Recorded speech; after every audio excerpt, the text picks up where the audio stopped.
Okay, hi everyone. We have John Quill Jones, head coach Kurt Miller, and Natisha Heidemann. We're going to start with questions in the room for Natisha and JJ. Any questions over here before I...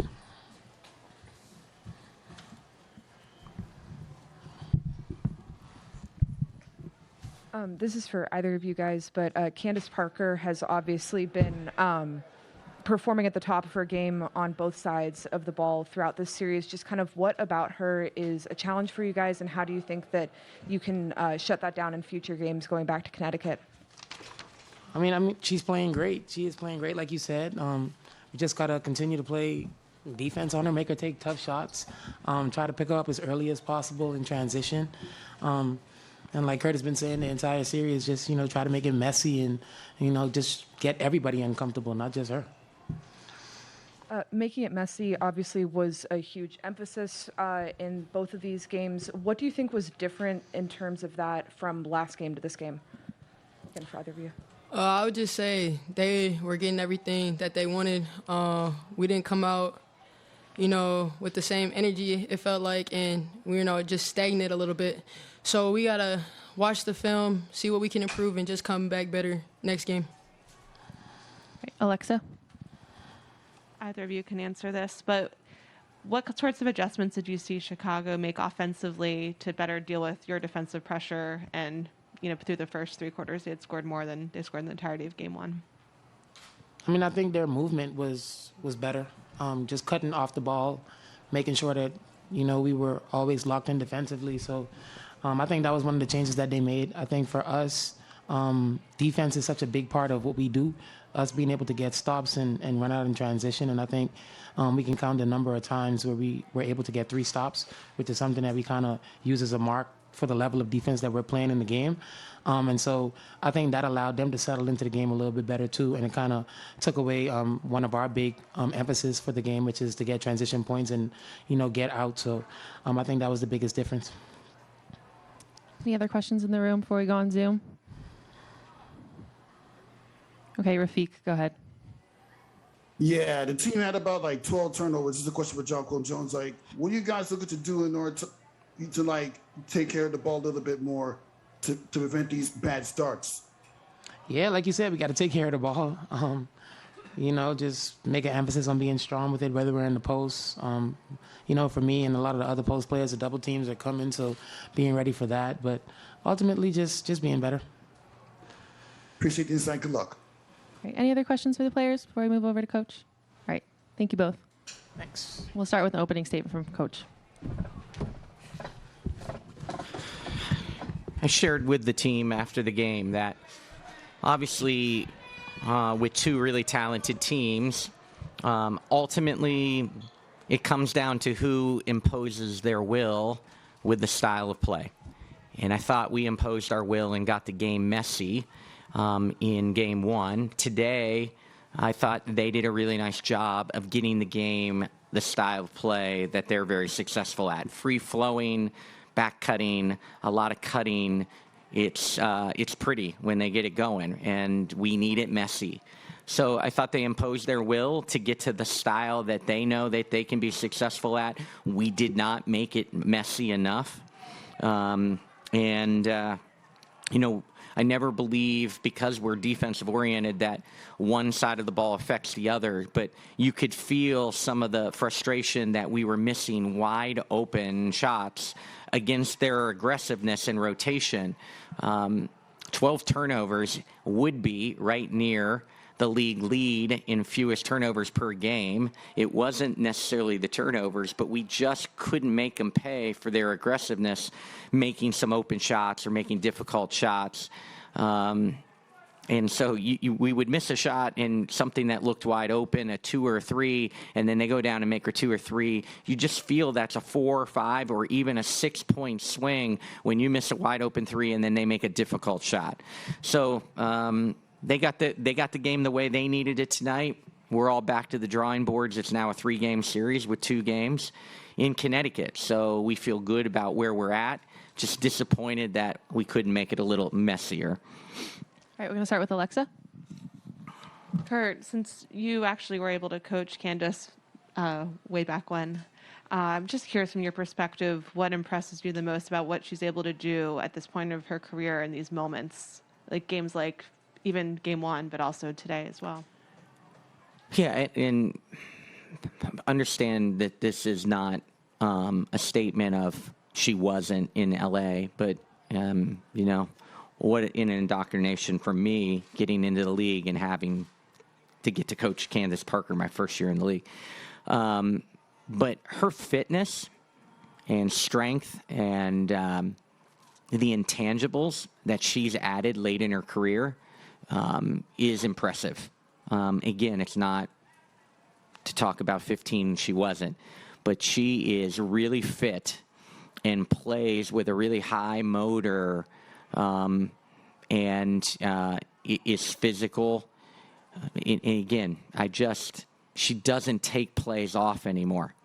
And it's impressive to watch. And I think it's a big credit to her commitment to fitness, nutrition, strength, and conditioning.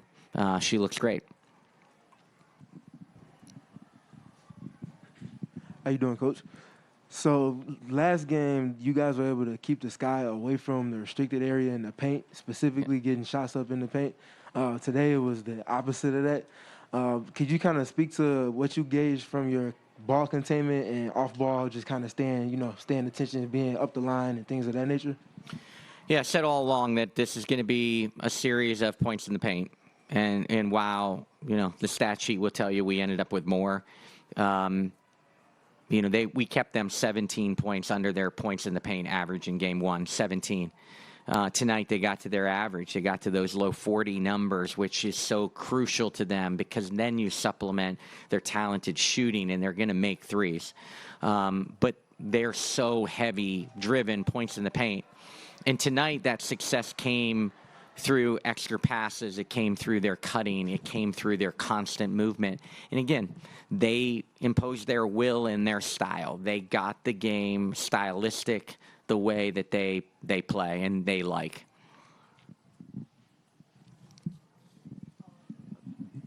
And then kind of to follow up on the half-court offense, so how did you feel about you guys' flow? Of course, you spoke to the level of aggression and activity that they had in contrast to game one. How did you gauge you guys' performance against it? I think there's moments that we did good things. I think it was not always apparent because we couldn't finish it with a shot going in. My biggest concern was we missed 38 shots tonight, and we got 7 offensive rebounds. We're a team that typically can creep into 30+% offensive rebounding percentage. That analytic is huge for us and important for us. And for a lot of times throughout the game, we were in the mid-teens on offensive rebounding percentage. If we're going to miss 38 shots, we have to get back more than 7.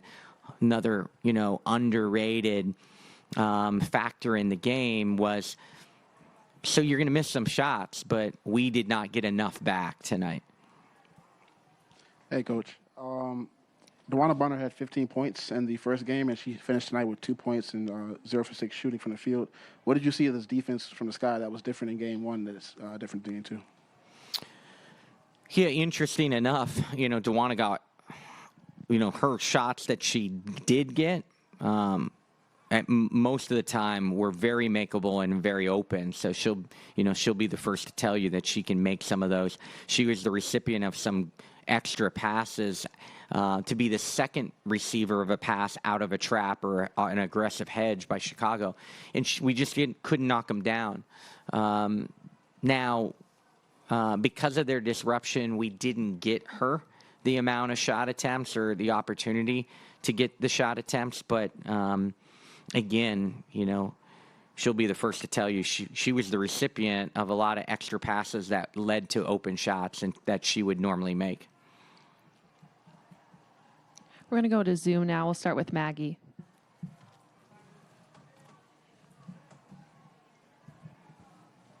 Okay, we lost Maggie. We'll go to Mike. Hey, Coach. Well, tempers continue to rise on the court between players, and obviously these being two of the top defensive teams in the league. And, Azurá Stevens went on and she said this entire series that it's really going to come down to who wants it more. For you right now, how excited are you just to get back to Connecticut and just see what you guys can draw up on the board? Yeah, excited to be on our home court in the playoffs. We've been a really talented team through my tenure in Connecticut home, so I can't wait to get in front of our fan base. We've been on the road 11 straight days, so we feel like we've been in a bubble. So I love walking on the lakeshore, but if I don't have to for a few days, that would be really nice because we've been on the road for 11 straight days. Thanks, Coach. Thanks, Mike. Maggie, go ahead. Sorry about that. Odyssey came up big for you guys off the bench. What has been her impact on this team just the past 3 weeks now that you've had her? He gives us a veteran presence, first of all. Really happy to have Odyssey. She's still, to this moment, learning our system, but she plays hard. She's a two-way player because she's a really good ball defender, so she's someone that we can put on these great players. And then she pushes tempo offensively and can create. She's a talented passer. So really pleased with Odyssey, considering when she's joined us, the limited practices that we have. She's only going to get better as she gets comfortable. It's really, really hard. She still doesn't even know all our schemes and all our playbook. Thanks, Maggie. We'll end with Rafiq on Zoom. This is Rafiq with Nothing But That Sports Talk. The team, the Chicago Sky, man, should have at least 10 points from the starting lineup. Like, what is your team strategy towards, like, trying to slow down the well-balanced offensive attack in the passing lane and scoring? Yeah, their starting lineup is so talented offensively. It's easier said than done, but again, you guys are going to get sick of me talking about it, but we have to make this series messy. If it's free-flowing and clean games like that game was, it's going to be advantage Sky. So we've got to make it ugly. We've got to make it, messy at times and blue collar and as physical as possible. And again, who is going to impose their will? It should be a great series. Both teams are really talented. Look forward to now the best of 3 series.